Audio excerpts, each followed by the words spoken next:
First of all, just like to personally thank the Kagan family for hosting this event and acknowledge Rabbi Rothschild's efforts to put this project together.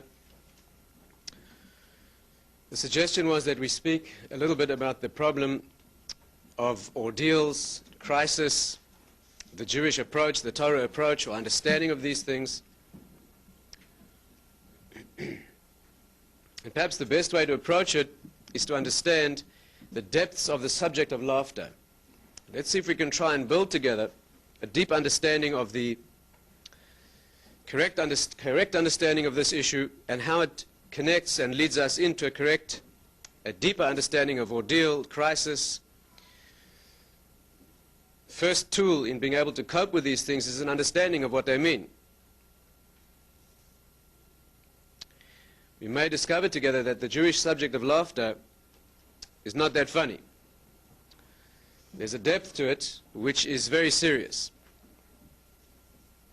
Let's try and build this idea level by level. Let's see where it takes us. First of all, I presume you have no problem listening to English without an accent. Right?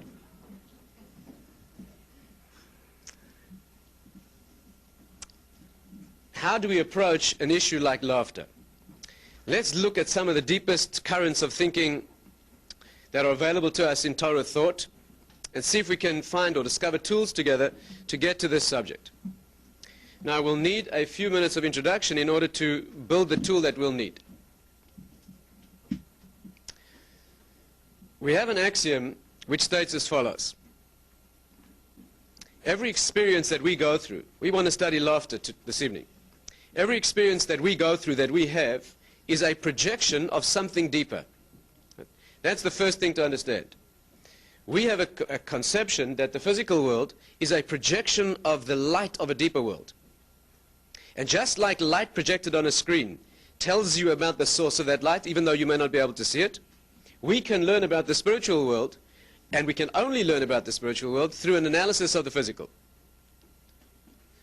The Gaon of Vilna put it in this way. He said that when you study the physical world, what you're looking at is the imprint that remains when a stamp, he called it michoitam lenechtam, I guess in English you call it a seal or a signet or an imprint, something that has an embossed face. When you print that, when you press that into a soft material, it leaves its imprint. You could then use that when it hardens to print that into something soft, and you could do that many times. The Gaon says that this world is the result of many worlds, each of which imprints its pattern on a lower one, which in turn imprints its pattern on a lower one, and so forth until the final result is this world. When you have a series of these stamps and you look at the last one, you are, no matter how long you look at that and how intensely you study it, you'll never see the original. But you're seeing an exact copy. That's the concept we have of this world. No matter how long you look at any object or phenomenon in this world, you are not seeing the source, but you're seeing an exact copy of some very high dimension that's the origin of this thing which is projected here. And therefore, if you study it well, you'll be able to recognize, you'll be able to understand the depth of that point of origin. Perhaps a more modern analogy would be a movie. Right? Imagine you went to see a movie. Of course, no one in present company, I'm sure, would do such a thing. But imagine if you went to see, imagine there were a movie kosher enough to see. So you're watching this light on a screen. In fact, it's an illusion. Right? But you can get very lost in the illusion. In fact, some people do. That illusion is a projection of something else. If you're a seeker for the truth, while everyone else is watching the movie, you will go into the projection room and find where that light is being projected to find the real source of this thing, and even there you'll be disappointed, because you'll find a strip of celluloid with some pictures on. In fact, that itself is an illusion, which is a reflection of time and place that is far distant. You are many stages away from the point of origin when you're watching that movie. But if you watch it carefully, when you one day see those places and meet those people, you'll recognize them, because you're watching an exact copy. You have to understand how to transmit, how to transmute the dimension that you're watching, which is two-dimensional, into the point of origin, which is three-dimensional. You have to know how to do that. But we have a natural talent for being able to do that. And that's, the Shlo says that the reason we study the depths of Torah, it's a beautiful analogy, the reason we study the depth of Torah in this world is only so that we'll understand the point of origin when we see it. Here we cannot understand it. He gives a beautiful analogy.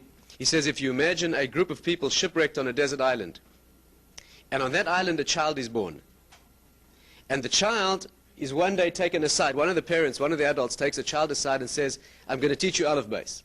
The child says, what's that? The parent says, scratches out in the sand an aleph and a base. Child says, what does this mean? The parent says, you can't understand what this means. But when we get back where we came from, you will discover things called books. And in those books, the wisdom of the world is written. And if you study this with me now, you'll be able to read them when you get there. The child has to take it on faith. The child doesn't see a book. The child learns an aleph, an isolated aleph, a base, learns the rules. But one day when they get back where they came from and the child is exposed to libraries of books, all that wisdom is accessible. And the Shlosh says that's how we study the depth of Torah in this world. To us, all it can ever mean is an aleph and a disjointed base. No matter how deep we get, it can only be those building blocks. But the reason we do it is so that when we finally transition into the source where the real wisdom is written, so then we'll recognize it because of the work we put in here. And therefore, the concept that we need is to understand that what we experience here is a projection of something that's real. It's real, but transcending the dimension that we can apprehend. We don't have a sense organ to be able to apprehend that world, so we study its projection. But it's good enough. Of course, the classic example and the prime example is relating to a human being. When you relate to a person, there are two aspects to the person. There's the body that carries them to the relationship, the vehicle that they inhabit, and then there's the person inside. That difference that exists 1 second before a person dies and 1 second after, whatever that thing is which we cannot see, call it the personality, the soul, the neshama, that inner essence is what we're really looking for. But the paradox and the absurdity of the world is that you can never get in touch with that internality except through the body. No matter how well you know someone, you can know somebody intimately and live with them for 50 years. But you never see beyond the tip of their nose. You never see the person. All you ever see is the body. But it's good enough because the nuances of movement of the body are all you need to read in to what's happening inside. The Kuzari says that it could be absurd that the crudeness of the body as a tool for giving you insight into the subtlety of the neshama is an absurdity. But that's the way it is. Sometimes it could be in a relationship, at a critical moment in a relationship. It could be that a subtle change of expression on a person's face shows you that they understood what you meant. And the relationship could change forever because of that moment. And in fact, what transpired between you was nothing other than you're reading some muscles twitching. Right? A very crude and finite change in the physical world. But that's good enough to give you access to what's happening inside. In fact, we are so talented at it that we don't even realize there's a body in between.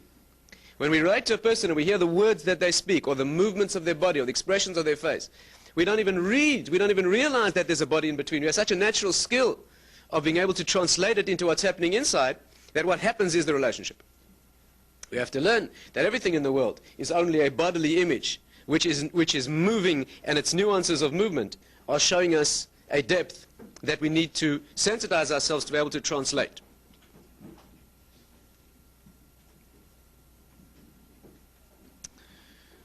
Now, if that's the axiom, then it follows that everything in the physical world can teach us about something in the spiritual world. The depth of this is that every single thing in the Torah, everything that Hashem wants us to experience or understand, He projects into physicality, and everything in the physical world has been projected from a spiritual source. If you like, an analogy would be that the spiritual world, the Torah if you like, which is Hashem's direct expression, is the genes of the physical world. If you study the genes, if you take a person who has blue eyes, and you study the genes of that person, you will find that the genes there code for blue eyes. And you'd be a fool to be surprised. And if you took those genes and you said, wow, they code, of course, genes for blue eyes don't look blue. You have to know how to look at genes. But if you know how to look at the genetic material, you'll see that whatever's written there, which means blue, when it's translated later or projected later into the reality of the physical body, blue eyes are the result. The Torah, if you like, is the genetic material of the world. It comes first. People who say that the Torah is wonderful and deep because it knows the world so well that it reflects it accurately, that's an anti-Semitic, nonsensical statement. People who say that the Torah and the sages of the Torah are so deep and perceptive that they plumb the depths of the world and describe it accurately, it's a completely reversed idea. It's not a Jewish idea. The correct concept is that the Torah says the thing, that's why the world looks that way. And the Torah comes first and projects its reality into the world. That's the concept. And therefore, with this introduction, We can take any concept, a tool that we need to learn to use in general, but we can take any idea, any concept, any phenomenon, any experience, any emotion, and understand it as a projection of something deeper. Let's apply this tool to the concept of laughter. Now, with these eyes, we'll have to look a little differently at laughter. So if one was unfortunate enough to grow up in the lap of Western culture, where the teaching is that everything's an accidental, random event. So somebody brought up like that, thinks that laughter is the vestige, it's a vestigial remnant of something that happened when you were in the trees, or someplace else prior to this level of existence, something that was necessary for survival, and so it's more or less with us now. But a Jew doesn't look at the world that way. The concept we have is that if it's part of our consciousness and part of our functioning, it must be a projection of something that's meaningful. And therefore, when we laugh, we need to know what that's reflecting. That's a remarkable experience, laughter. That's a uniquely human experience, and it's a remarkable thing. What does it mean in terms of depth? Well, let's study it together. How do we access such an idea? Well, we said that the principle we use is we analyze, we dissect the object or the phenomenon or the experience in the world objectively and openly, and we then can project it into what it must mean in the source. So let's do that together. Let's look at laughter and see what it can teach us about its source, and see how that can lead us to a deeper understanding of ordeal and crisis. Now remember, all we have to do is study the phenomenon. If we can pin it down accurately, we'll then have the tool to be able to delve into its inner depth. What makes people laugh? If you think about it, you'll realize that it is the sudden transition or the juxtaposition, the sharply opposed juxtaposition of two opposite things, especially when the counterpoint, when the juxtaposition of the two things is sharp, extreme, and unexpected. So that contrast is what generates laughter. When a process is going in one direction and then unexpectedly it flips or snaps into its opposite, right? That is what causes laughter, even when the event's not funny. That means when there's no, you know that laughter has as one of its components joy. Simcha is one of the experiences of, one of the elements that comprise the concept or the experience of laughter. And you'll notice that what makes us laugh and feel a welling of joy is sometimes something that's not funny at all. That needs understanding. Here's a tall, very conceited, pompous individual walking down the street, and suddenly and unexpectedly slips on a banana peel, right? And is laid out flat on the street, right? From the extreme of conceit and pride into the abyss of degradation. That's someone who deserves it, of course. So what happens is that if you, even as you run to help such an individual, you cannot hide a smile. But if you analyze what's happening, there's nothing funny about that. It's a tremendously painful and degrading experience. So why are you smiling? If you smile at such a thing, there's something wrong with you. And yet you cannot help it. Right? What's the reason for that? Why do we do that? What's the meaning of that? And why is there joy associated with such a thing? It's a tremendous problem. Right? Even if you have sympathy for such a thing. And it can be as silly as a person, again, who's conceited and overconfident, right, who's walking into a situation of power and control where he thinks everyone is, and a child has pinned a bushy tail to the back of his suit. It's ridiculous. It's tremendously painful. The person will never live that down. And yet there's a humor in the situation. That is very problematic. What does that mean? Let's try and put our finger on the depth of this. The concept is this. Laughter is, let's state the principle and then let's try and feel it out together. Laughter is the human response of a sharp transition from one situation to another. In the depth of the soul, it's the human response, spiritual laughter, is the response of the transition from ordeal to redemption. In that pathway, that movement from ordeal, and particularly from the kind of ordeal that becomes crisis, into redemption, that transition is what generates genuine laughter in the spiritual world, not the empty laughter of foolishness that we have in this world, the slapstick and silly examples that make us laugh at a cheap and infantile level. But those infantile experiences, that immaturity, is a reflection of something that lives in the deepest levels of creation. In fact, remarkable idea is that the greatest transition, the sharpest juxtaposition of opposites, of the most extreme opposites, is the transition from this world to the next. And that spiritually is what's really funny. That's the source of genuine, when the Torah talks about laughter, right? It says, Az yimale schok pinu, for example. Right? We say, then our mouth shall be filled with laughter. Halachically, it's a halacha that a Jew should not laugh with complete abandon in this world. To laugh with complete abandon, a mouth totally, completely filled with laughter, is inappropriate. To laugh that way in a world that's full of suffering, even if there's just someone suffering, just one person suffering, let alone the kind of things that we experience around us. To laugh completely, fully, that's insensitive. And therefore, Jews should not do that. But as yimale schok pinu, then our mouth will be filled with laughter. And the simple interpretation means that when this is over, and the torment and tragedy is over, so then the laughter will happen. But there's a much deeper meaning, and you heard it referred to this evening. It's not that because this is over, the laughter will be. It's because this was. It's because this dimension generated that dimension. That will be genuine love when you suddenly see that a process leading in one direction, in fact, was building the opposite. A process leading in one direction, that is a process of sadness. That's a process of agony and crisis. When you suddenly realize that it was that agony that built the eternity, that is genuinely, that's a mouth completely filled with laughter. We have many expressions of that in Torah. It says, Vatischak leyoim acharon. Remarkable thing again. A woman of greatness. A woman of greatness will laugh at the last day. It means the day of death. Laugh at the day of death? That's a Jewish, what does that mean? We weep at such a day. But it means somebody who's prepared in depth and understands what that transition means. Who knows that what looks like mourning and weeping from here is a redemption and a birth from the other side. So that's Vati, and of course it's a woman. It's a woman who laughs because she's the agent of birth. She's the being that goes through the birth, but she can bring that into the world. So she most potently feels that. When do we sing that, by the way? What's our tradition is Friday night, right, when Shabbos comes in, we sing Eishes Chayil, and it's then that we say Vatischak le'yom acharon. Why Friday night? Isn't that the transition from the week with its finite limitation into the transcendence of Shabbos? That's a minute experience. That's a miniature experience of the transition, right, from this world to the next. Shabbos is ma'en olam haba. It's a flavor. It's a slight taste of the final dimension of eternity. And therefore, when the week transitions into Shabbos, and we feel just a taste of that elevation, so then we say, Vatischak le'yom acharon. That is the simcha.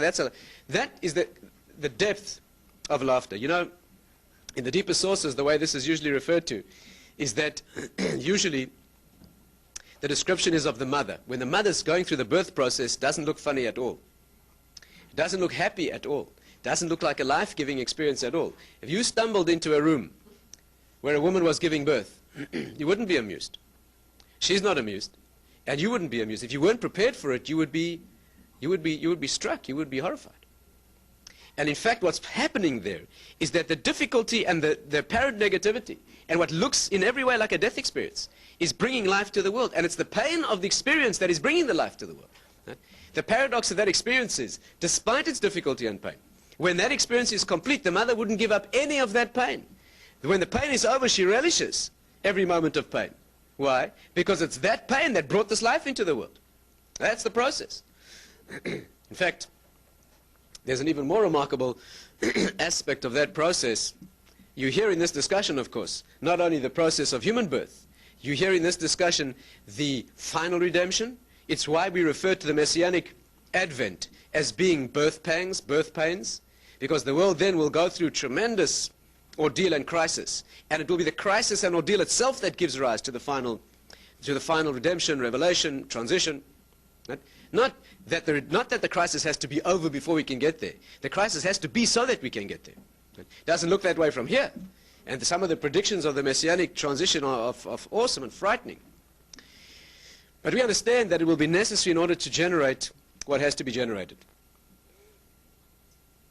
The Rambam was once faced with a question regarding this transition, which is worth repeating. Remarkable illustration of this. He relates in this issue to the process that the child goes through. We used to speaking about the mother. If you read sources that talk about these things in depth, they talk about a woman in the travail of labor and what she goes through, and how the experience of pain and suffering is a transition into life-giving.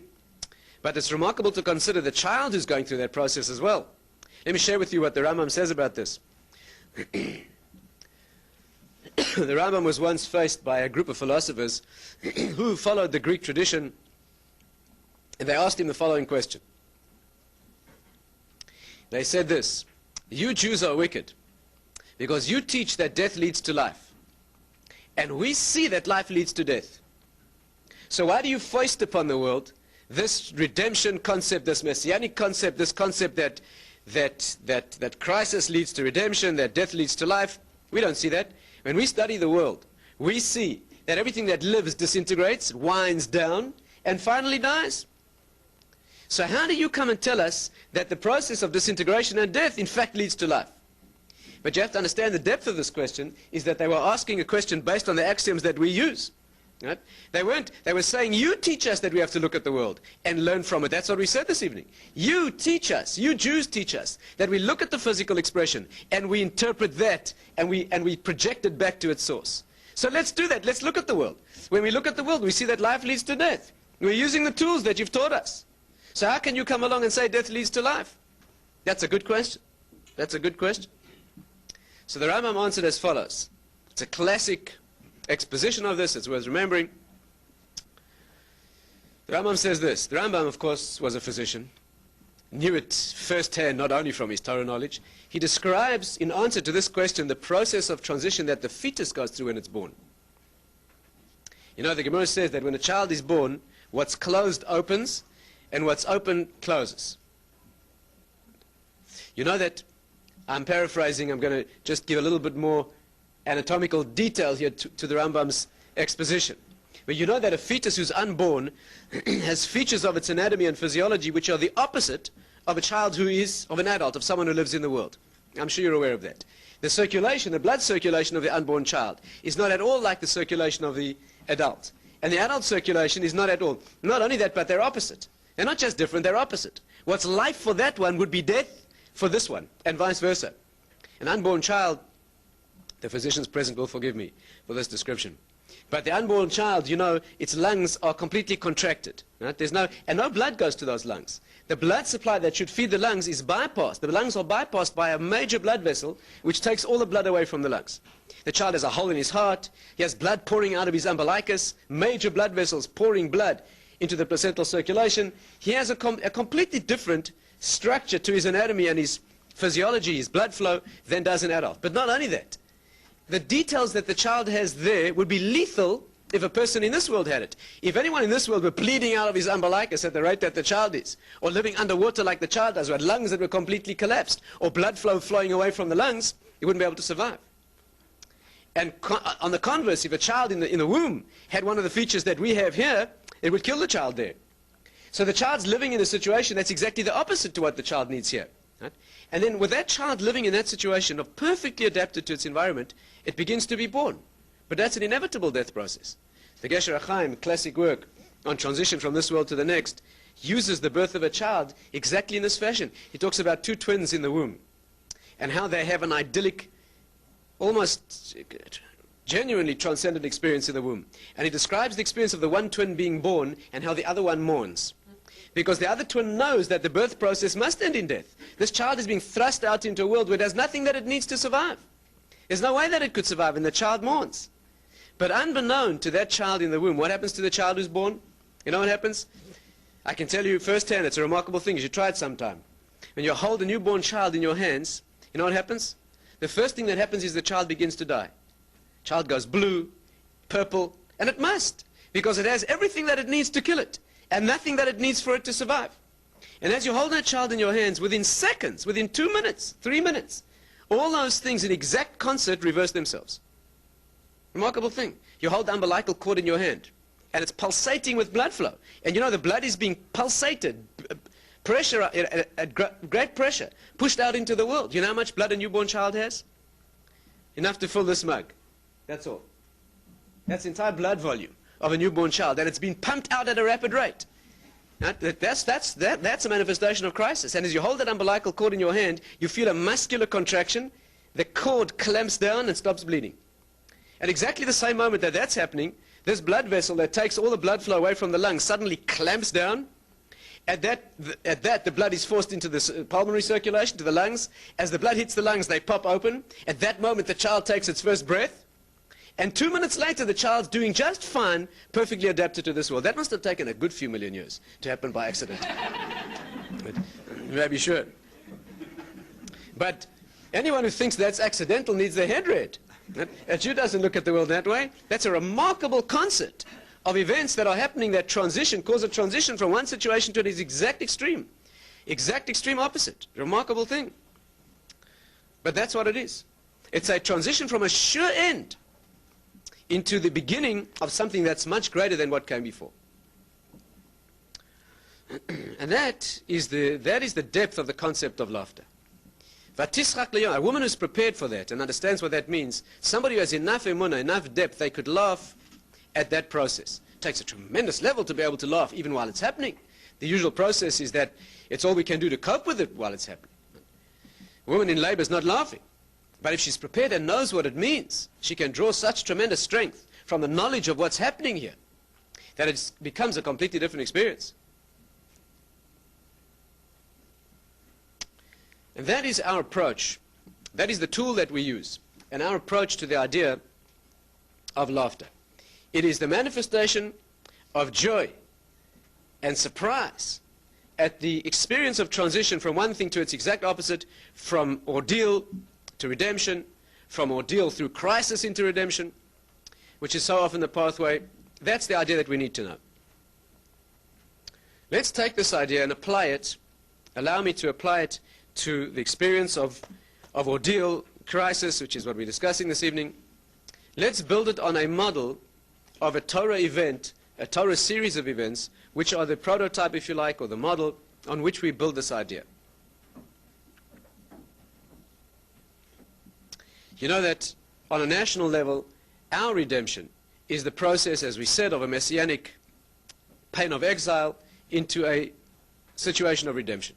That was presaged, that happened before in the exodus from Egypt. Right? When we were in Egypt, in Mitzrayim, we were put through a crossfire, a crucible of pain and suffering, and it was that led to the redemption. Not that it was over, and then we got out, and we were redeemed. It's because of what we went through that we achieved what we achieved. In fact, we have a principle that everything that happens has happened before. Everything that happens has really happened before in a more nuclear sense. The light that's projected came from a higher source. That source itself is a projection of a higher source. And therefore, the experience of the Jewish people in Egypt is really a manifestation of the process that the brothers, you remember when the brothers sold Yosef, they sold Joseph, and they themselves went through a crisis in Egypt. And the events that they went through were the model which built the exile and redemption from exile, which we went through as a people, and which will build the final version of that transition. So let's look at that and see if we can pick out the theme of transition that we've been studying.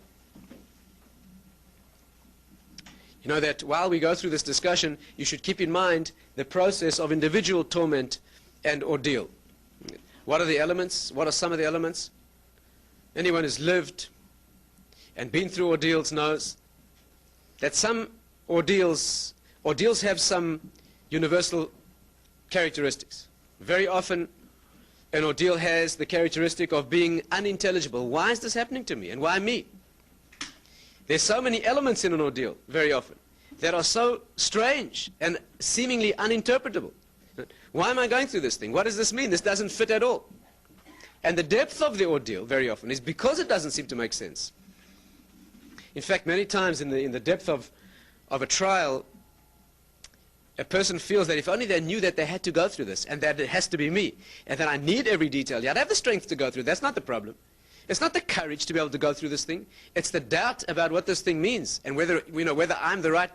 There's the feeling of a wrong address here somewhere. That's an inalienable part of a test of an ordeal. It's a level of emunah to be able to raise oneself to that level, to know that this has to be me and I need this, but it's not obvious. Another characteristic of ordeal very often is that it becomes protracted. It takes a long time. Very often a person feels, I couldn't take any more of this. And then it takes longer. Then a person says, this must be the end. And then it goes on longer. And when it's gone on longer, it goes on longer. And very often when it's gone on so long that it couldn't go on any longer, and it's gotten so much worse that it couldn't get any worse, it goes on longer and it gets a lot worse. And very often when a person thinks that it couldn't descend any further, the ordeal becomes a crisis. And of course, Kabbalistically, we have an understanding that at the greatest moment of crisis, if it in fact is so bad that you couldn't hold on for one more minute, that's when you can begin smiling. Because if it's that bad that it cannot last one more minute, then hold on for one more minute. Because that's when it will end. Of course, it's then that many people lose their grip. But that's not the way to regard that. If it's become that bad, you'll never be put through anything that you cannot take. Right? A test is not given that way.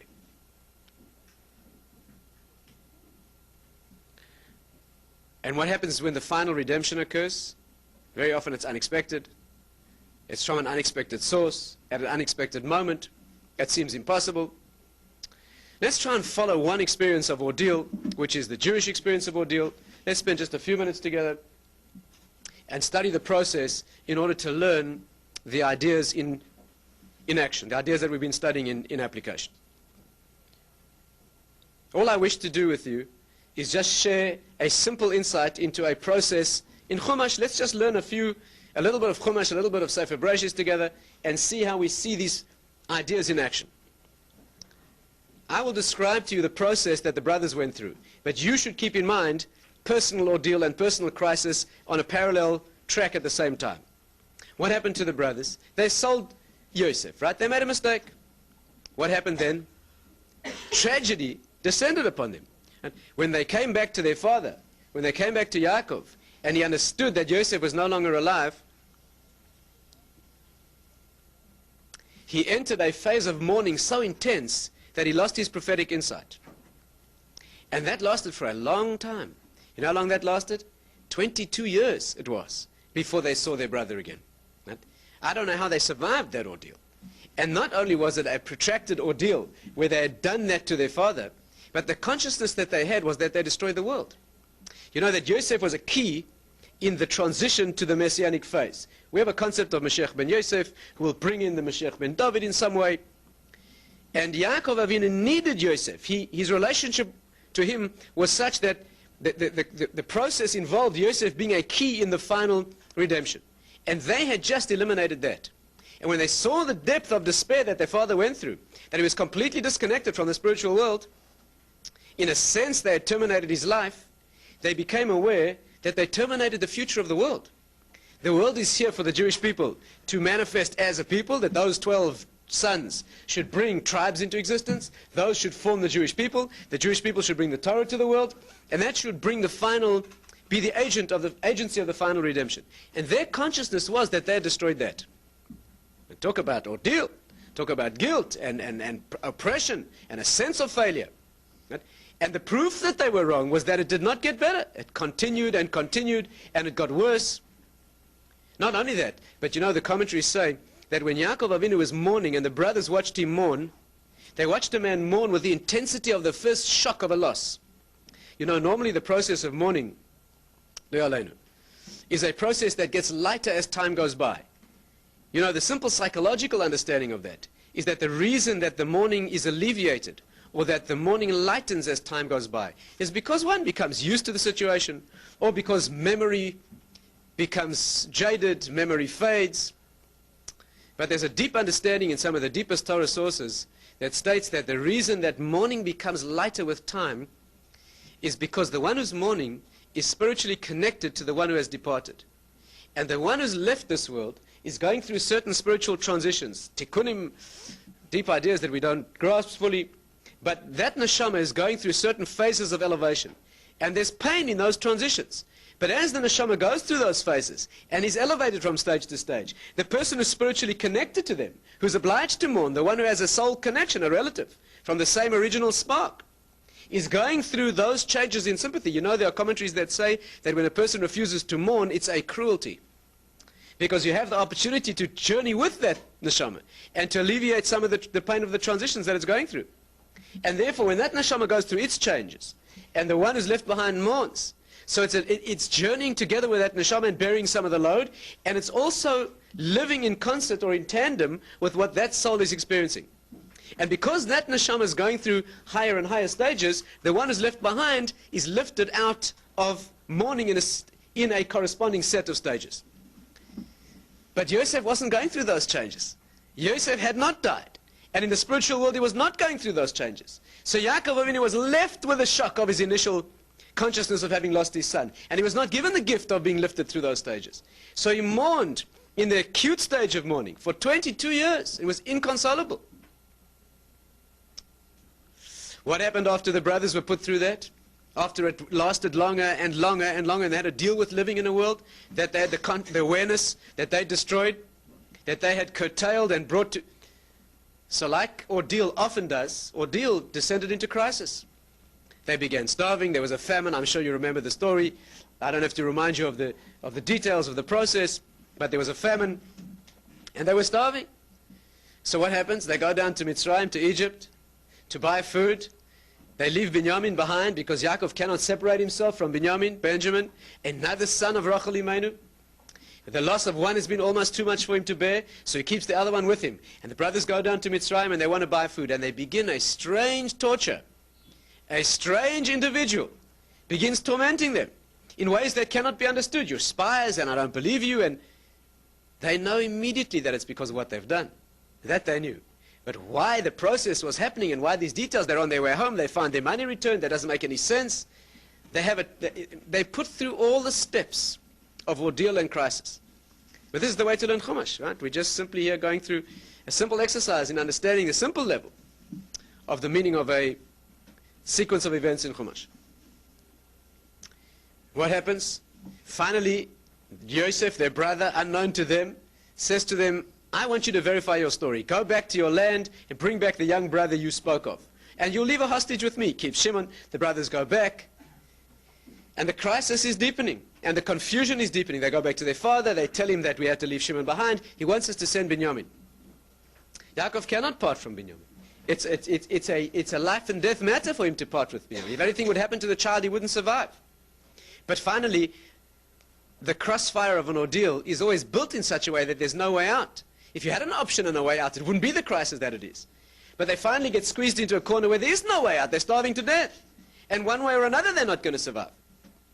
So the brothers say, we have to take Binyamin down. And eventually Yaakov has to agree. There's no other way. And he finally watches his son receding to the distance. Another son. What is Yosef doing to them? Why is Yosef putting them through this ordeal? Because behind the scenes, unknown to them, he's building their correction. All he wants to do is put them in the same situation they were once in 22 years before, and this time get it right. So he wants to build. You see, you don't know that while you're going through the ordeal. You don't know. You think you've got the wrong address for this test. But what's being built is what you need to achieve your correction. And the confusion and the pain and the suffering of it is exactly what you need.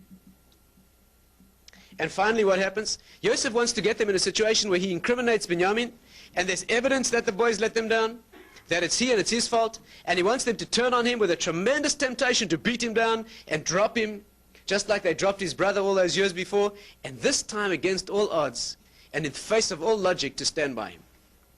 What is the process of tshuva? It's arriving at a situation where you once were, or being able to stand in a situation where you once failed and this time not fail.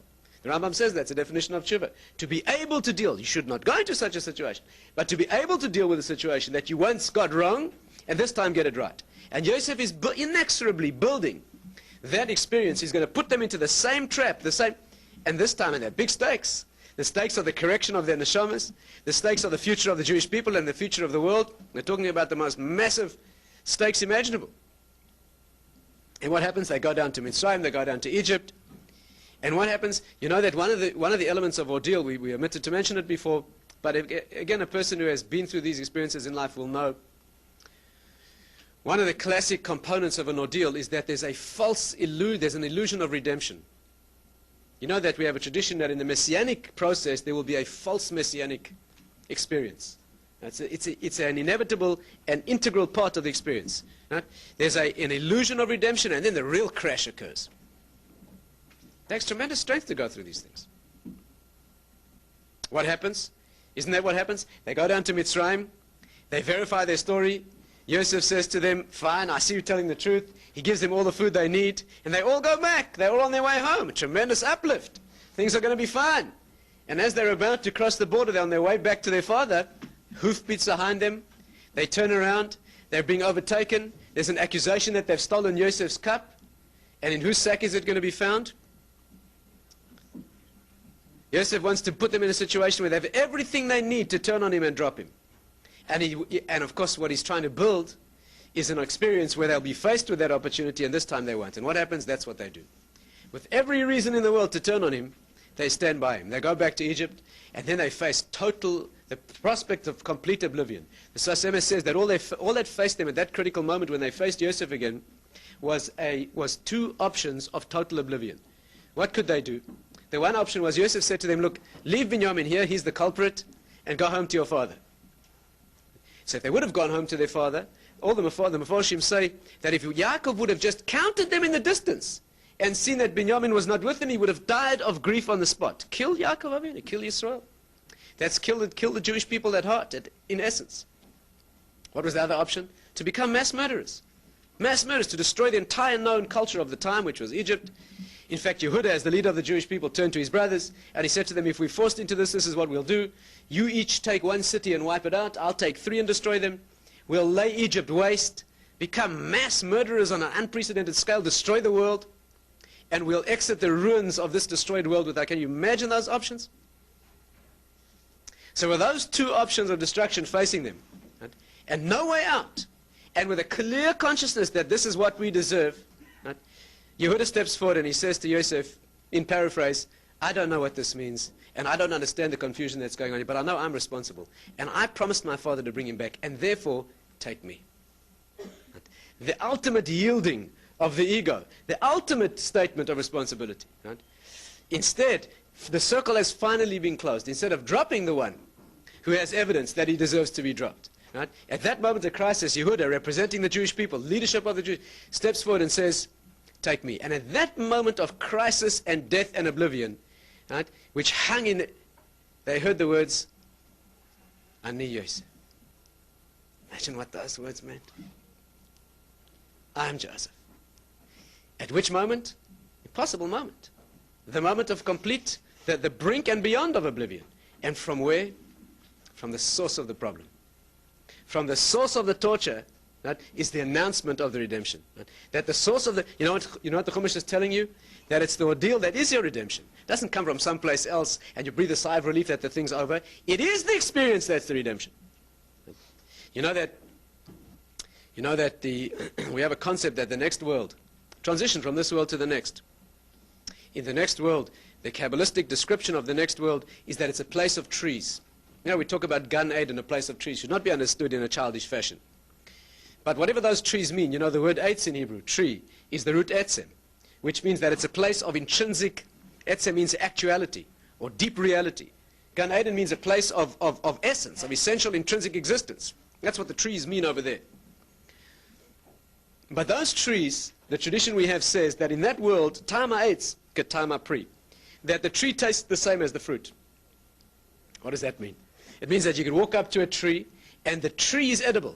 In this world, only the fruit is edible. The tree is a hard, woody substance that brings out the fruit which is sweet. But in that world, the tree is the fruit.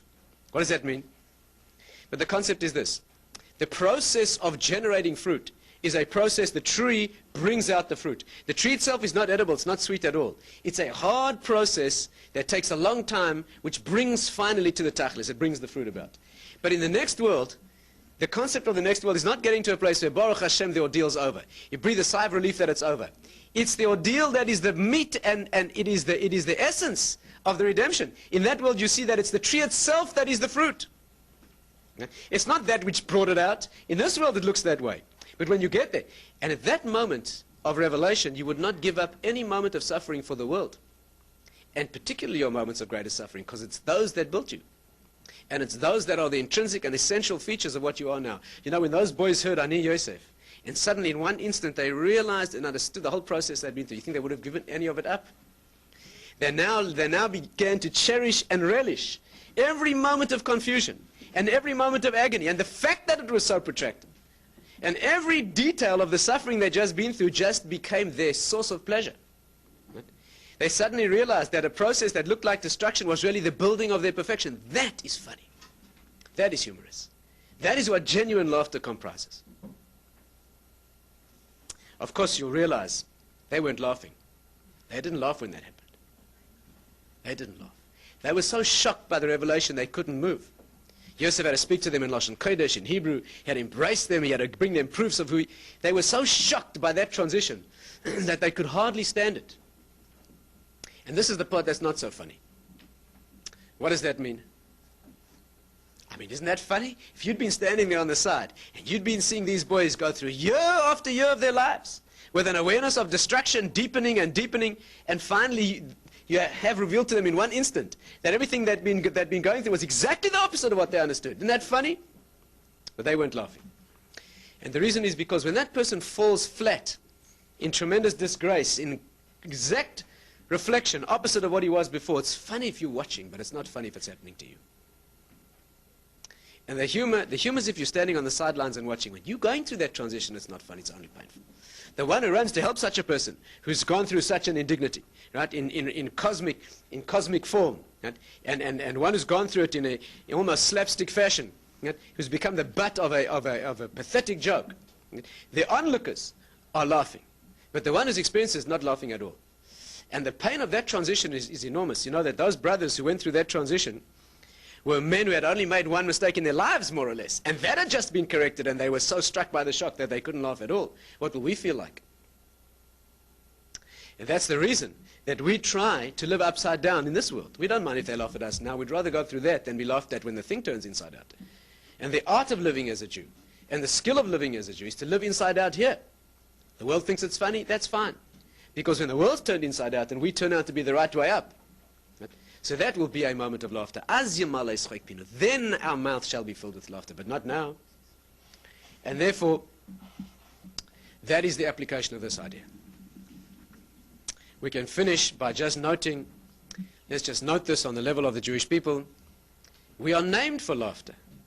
Aren't we named for laughter? Who was the first Jewish child, if you want to put it that way, ever born? Yitzchak. Avram Avinu carved out a reality for himself, Avram and Sarah, and the first child born to that ideology in the world was Yitzchak, which means he shall laugh. And how was he born? His parents expressed the response to the news of his birth with laughter. They both laughed. What was that laughter? The laughter was the response to an impossibility. They were too old to have children. Avram was too old. Sarah was infertile. The Gemara says, Ein la vlad, ein la beis vlad. She had no womb. Here was a man too old, a woman too old, completely infertile. The most impossible thing to imagine was the birth of a child. And Hashem arrived and said, you'll have a child. And they laughed. They laughed. They didn't laugh in disbelief. They laughed the spiritual laughter. They laughed the laughter of moving through an impossible transition. Right? That is the Jewish people. Yitzchak is born when it's completely impossible. We begin where the impossible ends. That's who we are. We begin where despair ends. That's where we just begin. That's funny. And that's why we're named for laughter. Not now, we haven't laughed through history. There are very rare moments that the Jewish people have laughed throughout history. But it means Yitzchak, it means shall laugh, what you call the last laugh. And who is Yitzchak? The man of laughter. What is his quintessential experience in life? He is sacrificed on the altar. Yitzchak is sacrificed at the Akedah.